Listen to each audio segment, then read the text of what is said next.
उत्कल जागृति सेवक संघ ने Tata memorial hospital के सहयोग से टीटीएमएच में चिकित्सा उपचार करा रहे प्रवासी ओडिया मरीजों की आपातकालीन जरूरतों को पूरा करने के लिए रक्तदान अभियान चलाया। हमें यह बताते हुए प्रसन्नता हो रही है कि हमें संपूर्ण मुंबई में ओडिया स्वयं सेवकों से जबरदस्त प्रतिक्रिया मिली, जो इस पहल का समर्थन करने के लिए आगे आए। कैंसर रोगियों की सहायता के लिए रक्तदान करने में अविश्वसनीय उदारता और करुणा के लिए संस्था ने प्रत्येक के प्रति हार्दिक आभार व्यक्त करते हुए कहा कि आपका निस्वार्थ कार्य न केवल जीवन का उपहार है, बल्कि अभावग्रस्त लोगों के लिए आशा की किरण है। इतने गहन तरीके से दूसरों की मदद करने की आपकी इच्छा वास्तव में प्रेरणादायक है और इसकी अत्यधिक सराहना की जाती है। इस जीवन रक्षक मिशन का इतना महत्वपूर्ण हिस्सा बनने के लिए धन्यवाद दिया गया। ब्लड डोनेशन कैंप चल रहा है उत्कल जागृति सेवा संस्था का, तो थोड़ा आप बताइए सर कि इसके बारे में क्या, कैसे ये संस्था वर्क करती है और किन किन मुद्दों पे काम करती है। ये हमारा जो उत्कल जनजागृति संघ है, ये राष्ट्रीय स्वयं सेवक संघ का ही एक अंश है। इसमें अधिकतर लोग जो हैं वो उत्कल प्रांत से हैं, मतलब उड़ीसा से हैं, और जो भारत माता की जो सेवा करने का जो प्रण और निश्चय और जो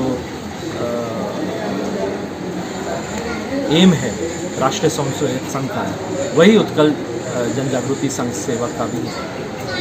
और ये जो ब्लड डोनेशन कैंप हमने किया है आज सांता क्रूज में, चाचड़ स्मृति भवन में, सांता क्रूज वेस्ट में, ऐसा ब्लड डोनेशन कैंप कम से कम 4 बार तो हम साल में करते हैं। और एक चीज़ मैं जो सबको अपने माध्यम से बताना चाहता हूँ कि लोगों को ज़्यादा से ज़्यादा ब्लड डोनेशन करना चाहिए। वो इसलिए कि अगर आपके लाइफ में कभी भी कोई विपदा आती है और उसमें ब्लड की आवश्यकता होती है, तो अगर आपने ब्लड दिया हो, तो अगर आपको प्रकृति स्वयं ब्लड आपको किसी भी तरीके से आपको प्रोवाइड कर देगी, क्योंकि आपने ब्लड कभी ना कभी डोनेट किया है अपने लाइफ में। तो प्रकृति अपने ऊपर ले लेती है कि इसको, अगर इसको या इसके परिवार वालों को अगर ब्लड की आवश्यकता है, तो आपके पास ब्लड कहीं ना कहीं से पहुंच जाएगा या ब्लड डोनर कहीं ना कहीं से पहुंच जाएगा। प्रकृति कभी भी किसी का ऋण नहीं लाती। तो आप पहले से अपने अकाउंट में ब्लड डोनेट करके रखिए, ताकि आपको कभी भी आवश्यकता पड़े तो प्रकृति आपको देगी। सर, जिस तरह से मैं पता लगा कि आप निर्देशक हो, तो कुछ अपने बारे में, अपने आने वाले प्रोजेक्ट के बारे में, या जो आपका प्रोजेक्ट चल रहा है, कुछ बताइए। हाँ, मैं इंटरनेशनली अवॉर्डेड फिल्म मेकर हूँ और अभी मैं लेखक भी हूँ और निर्देशक भी हूँ। और ये जो हम भगवान जगन्नाथ के ऊपर एक थिएट्रिकल प्ले करते हैं, एक नाट्यकृति करते हैं, जिसमें हम भगवान जगन्नाथ की संपूर्ण लीला, उनकी जो प्राकट्य लीला है धरती पर प्रकट होने की, उसको हम प्रस्तुत करते हैं। इसमें हमने भगवान जगन्नाथ की लीला के साथ साथ सनातन धर्म की जो दर्शन है, खासकर वो जिसमें हम बताते हैं कि हम सनातन धर्म में मूर्ति पूजन क्यों करते हैं, क्योंकि आप दूसरे धर्मों में मूर्ति पूजन की विशेषता नहीं है, मगर हमारे सनातन धर्म में मूर्ति पूजन की ही विशेषता है। तो हम मूर्ति पूजन क्यों करते हैं, ये जो इसका जो दर्शन है, ये हम अपनी भगवान जगन्नाथ की लीला में करते हैं। क्योंकि भगवान जगन्नाथ आपने देखा है, वो अवतारी हैं, वो अवतार नहीं है। ये इस कहने का मतलब ये है कि उनसे सारे अवतार जो हैं इस धरती पर प्रकट होते हैं। और ये जब आते हैं तो ये हमेशा ही दिव्य काष्ठ के रूप में रहते हैं। जैसे राम जी आए, उन्होंने मनुष्य का अवतार लिया, कृष्ण जी आए, उन्होंने मनुष्य का अवतार लिया, ठीक है। मगर जब जगन्नाथ जी हैं, ये अवतारी हैं, ये इसी रूप में आते हैं, ये दिव्य काष्ठ के ही रूप में आते हैं। और इनकी ये दिव्य काष्ठ की जो प्रतिमा है, जिसको अर्चा विग्रह कहते हैं, अर्चा विग्रह का अर्थ है वो विग्रह, वो प्रतिमा जिसकी अर्चना हम करें या जो करने के लायक है, तो उसको अर्चा विग्रह कहते हैं। तो ये जो अर्चा विग्रह है, ये 18 से 19 साल में जब भी एक मुहूर्त आता है, उसमें उनकी अर्चा विग्रह जो है नीम के पेड़ से फिर से बनाई जाती है और पुराने अर्चा विग्रह को से नए अर्चा विग्रह में उनका ब्रह्म भी ट्रांसफ़र होता है, तो जिसको हम नवा कलेवर कहते हैं। तो ये जो दिव्य काष्ठ के रूप में भगवान हमेशा अपने जगन्नाथपुरी मंदिर में रहते हैं, विद्यमान हैं, ये हमारे उस दर्शन की कहानी है कि क्यों हम भगवान की प्रतिमा को पूजते हैं, अर्चा विग्रह को पूजते हैं। तो हम दर्शन, तो ये जो है प्राकट्य लीला हम प्रस्तुत करते हैं। और इसके साथ साथ मैं जो अभी ऐसा कुछ कार्य दूसरी तरह से नहीं कर रहा हूँ, क्योंकि मेरा सारा जो चित है, सारी जो आत्मा है, वो भगवान जगन्नाथ में ही लगी हुई है।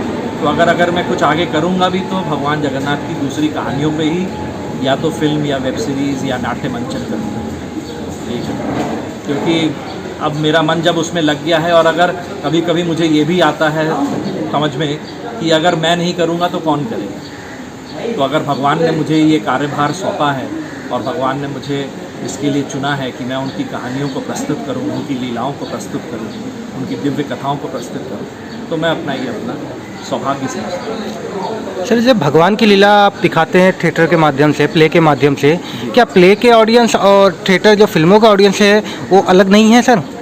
तो आप थोड़ा बता सकते हैं। ऑडियंस अलग है, मगर जो थिएटर गोअर्स हैं और फिल्म गोअर्स में अब उसमें कोई आप अंतर नहीं कर सकते। मगर हाँ, जिनको थिएटर देखना पसंद है वो थिएटर में बहुत रुचि रखते हैं। और उसमें से कुछ ऑडियंस जो हैं वो, ऐसा नहीं बोलूँगा कि फिल्म वाले थिएटर नहीं देखना पसंद करते हैं, फिल्म वाले भी थिएटर देखना पसंद करते हैं। तो बीच में एक मेरे ख्याल से कुछ 30-40% है जो दोनों चीज़ देखना पसंद करते हैं।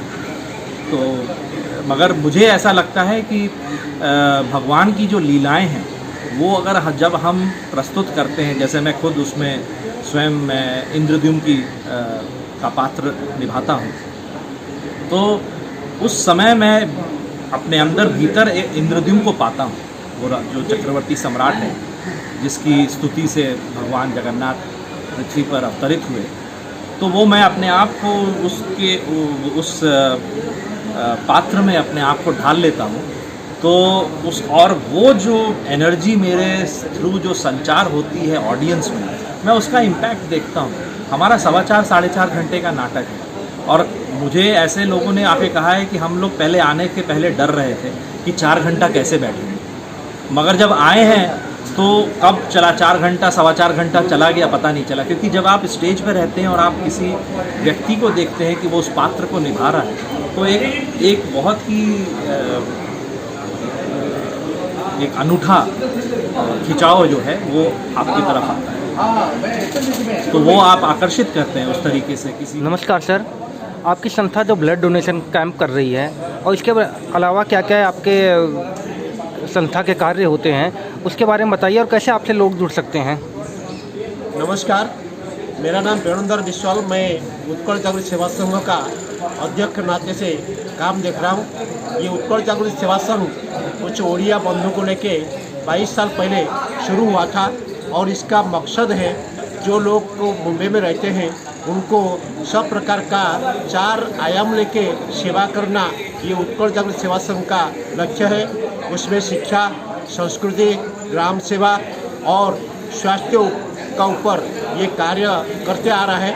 जो कैंसर पेशेंट बिहार से, उड़ीसा से, बंगाल से, किधर से भी आते हैं, उनको ब्लड का ज़रूरत रहता है, ब्लड का ज़रूरत रहता है, मेडिसिन का ज़रूरत रहता है, उनको शेल्टर होम का भी ज़रूरत रहता है। और उत्कल जागृति सेवा संघ ये कार्य टाटा हॉस्पिटल का साथ में करते आ रहा है। 10 साल से 12 साल हो गया और कोई भी पेशेंट आते हैं उनको लेके एक प्रकार का व्यवस्था करता है रहने के लिए।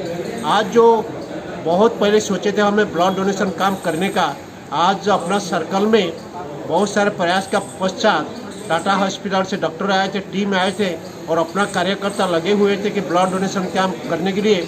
बहुत सारे बंधु दूर दूर से आए हैं, कोई विरार से आए हैं, कोई न्यू बॉम्बे से आया है, कोई मलाड से आया है। और इस कार्य एक दैवी कार्य है, कि महत् कार्य है। इस कार्य को संपन्न करने के लिए आज रविवार का दिन में बहुत सारे लोग आए हैं और ब्लड डोनेट किया है। और हम भी चाहते हैं इस ऐश्वर्य काम में ऐसे महत् कार्यों में रक्तदान बोलेगा तो जीवन दान होता है। ऐसे जीवन दान कार्यों में बहुत सारे लोग जुड़े और इसके लिए हमने अपना उत्कल जागृति सेवा संघ का एक वेबसाइट है, हम भी चाहते हैं बहुत सारे बंधु इसमें जुड़े और जो टाटा का रिक्वायरमेंट है ब्लड का उसको हम कैसे संपन्न करें। बहुत ब्लड का आवश्यकता होता है, इसके लिए अपना ऑर्गेनाइजेशन का ओर से और बहुत सारे 3-4 और ऑर्गेनाइजेशन आज इधर उपस्थित रहे ब्लड देने के लिए, मगर समय का पाबंदी था, इसके लिए अपेक्षा से थोड़ा ज़्यादा लोग आए थे, मगर समय का पाबंदी का वजह से ब्लड डोनेशन कैंप अभी थोड़े समय में समाप्त हो जाएगा। हम ऐसे बारंबार करेंगे और वो लोग को आह्वान करेंगे, आइए भाई आप मुंबई में रहते हैं तो ये ब्लड डोनेट करके दूसरे को जीवन दान करिए। ये अपना उत्कल जागृति सेवा संघ का आह्वान रहेगा। सर आपका जो संघ है ब्लड डोनेशन के अलावा और क्या क्या कार्यक्रम करते हैं? ब्लड डोनेशन का पश्चात और भी बहुत सारे काम हम करते हैं, जैसे गौ सेवा। इधर कुछ लोग को हम जोड़े हैं और जो एक दिन में 1-1 रुपया वो गौ सेवा का एक डब्बा दिया गया है उनमें वो डालते हैं। जो 365 दिन में 365 रुपया हो जाता है, वो कौन सा भी गौ सेवा में गौशाला में खर्चा कर सकते हैं। नहीं तो आजू बाजू में समझो गाय बैल ये सब है, अपना संस्कृति का हिसाब से उनको भी वो दे सकते हैं।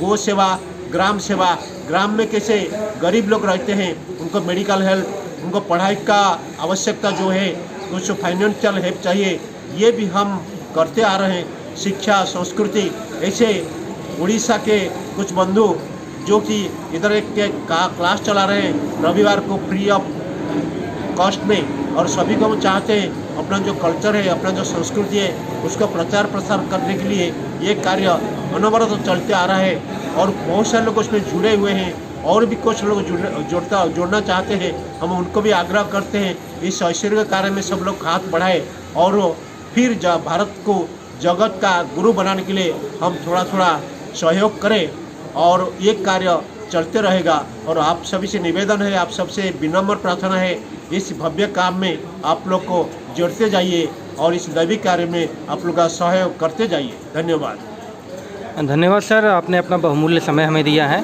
धन्यवाद, थैंक यू सर। आपको भी धन्यवाद। इससे सामाजिक काम में आपका प्रचार प्रसार रहे, आपका सहयोग रहे, आपको धन्यवाद। और सब सुनने वाले भाइयों को, बहन को, माताओं को मेरा प्रणाम।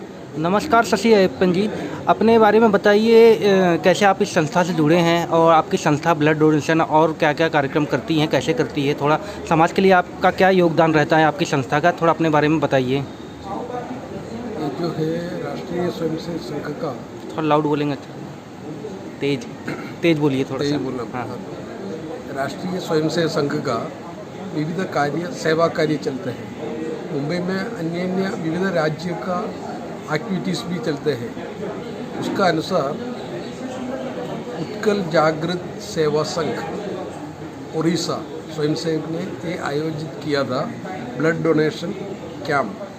उसमें करीब 30 से 40 के ज़्यादा स्वयंसेवक ऑलरेडी ब्लड डोनेट किया है। ये टाटा हॉस्पिटल से संपर्क में उनका जो नेतृत्व में ये कार्यक्रम हो रहा है। अभी वैसे सभी भाषी लोग ऐसे कार्यक्रम इधर करते हैं। तो केरल का मलयाली स्वयंसेवक और गुजरात का उज्जर भारती संस्था है, तेलुगु भाषी स्वयंसेवक, ऐसे जो भी राज्य से स्वयंसेवक मुंबई में आते हैं और नौकरी के लिए आते हैं और ट्रांसफ़र होके आते हैं और बिजनेस करते हैं। सब लोग अपना अपना योगदान, मुंबई ऐसे इतना बृहद ऐसे एक सिटी है और मुंबई देवी का जो आशीर्वाद से संपन्न मुंबई में इतना सेवा कार्य का ज़रूरत भी है। उसमें सभी भाषी लोग अपना योगदान, ब्लड डोनेशन और सेवा कार्य है। और जो सेवा वनवासी कल्याण आश्रम जैसे जो बस्ती है, उसमें बस्ती जैसे जगह पर सेवा का ज़रूरत पड़ते हैं, वहाँ हम स्वयंसेवक अपने तरफ से बहुत बड़ा योगदान करते हैं। आज का ऐसे निमित्त कार्यक्रम हुआ ब्लड डोनेशन कैंप। वैसे बहुत सारा कार्यक्रम हर दिन हर जगह पर करते हैं मुंबई में। ऐसे आज ही कार्यक्रम सांता क्रूज में हो रहे, वैसे मुंबई का हर बस्ती पे स्वयंसेवक कुछ ना कुछ सेवा कार्य में एंगेज रहते हैं। वो आज का दिन का यही महत्व है। संडे के दिन में सब लोग आराम करते हैं, लेकिन स्वयंसेवक के मन में यही भावना है कि उन्होंने 24/7 एक्टिव रहते हैं। कोई भी सेवा कार्य में स्वयंसेवक एक्टिव रहते हैं। यही ये विषय के आधार पर बोलना चाहते हैं। अच्छा सर, मुझे ये बताइए, स्वयं सेवा संघ से अगर कोई व्यक्ति अगर जुड़ना चाहे तो कैसे वो जुड़ सकता है? तो मुंबई में हर बस्ती में आरएसएस का शाखा है, शाखा बोलते हैं उसको जी। वहाँ आपको इसमें RSS joinrss.com में एक साइट है, joinrss.com। वहाँ जाके आप क्लिक करने के समय ऑटोमेटिकली आप कहाँ से कौन सा पर्टिकुलर जगह से आप जुड़ा है वो ये कर रहे हैं, तो ऑटोमेटिकली आपका वो उसका सराउंडिंग प्लेस आ जाएगा। फॉर एग्जांपल आप अभी मुंबई अंधेरी से है, लोकेशन उस पर आपका ऑटोमेटिक डिटेक्ट कर लेगा। लोकेशन आ जाते हैं, वो लोकेशन और वहाँ का जो कार्यकर्ता का नंबर भी आ जाता है। तो व्यक्ति से आप फ़ोन करेगा तो स्वयं से अपने आप आपके पास आ जाएगा। वहाँ नियरेस्ट शाखा किधर है वो जानकारी आपको देगा, साथ साथ आपके साथ कंटिन्यू और रिलेशन रखेगा। उनको जब तक शाखा में आप जुड़े तब तक वो फॉलो में रहेगा, वैसे हैं। और साथ साथ आपको मालूम होगा कि शाखा कहाँ चलते हैं। स्वयं से सुबह का और शाम का टाइम में शाखा के लिए जाते हैं, आपको दिखाई देगा। तो वो भी शायद कोई मैदान में हो, कहीं भी मैदान हो, मैदान में शाखा रहेगा, वो पता करेगा तो आपको नियरेस्ट शाखा किधर है पता चलेगा। धन्यवाद सर, ने आपने हमें अपना एक कीमती समय दिया और समाज के लिए आप अपने घर परिवार और सब खुद को देखते हुए, व्यापार अपना देखते हुए कीमती समय आप दे रहे हैं, तो थैंक यू सर। नमस्कार सीताराम जी, आप आज जो ब्लड डोनेशन कैंप चल रहा है आपका, आप ब्लड डोनेशन कैंप और अपने संस्था के बारे में कुछ बताइए सर।